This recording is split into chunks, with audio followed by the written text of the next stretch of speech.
Breathe easy, your lungs explained. Ever wonder how you breathe? Let's dive into the amazing world of your lungs. They're more incredible than you think. You have two lungs nestled in your chest, protected by your ribs. The right lung has 3 sections, while the left has 2 to make room for your heart. They work tirelessly, 24/7. Air travels down your windpipe, trachea, and into tubes called bronchi. These branch into smaller tubes called bronchioles, ending in tiny air sacs called alveoli. These alveoli are surrounded by tiny blood vessels. Oxygen enters your blood, and carbon dioxide is released when you breathe out. It's a vital exchange for life.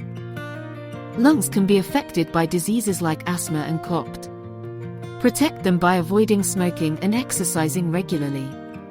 Breathing clean air is also key.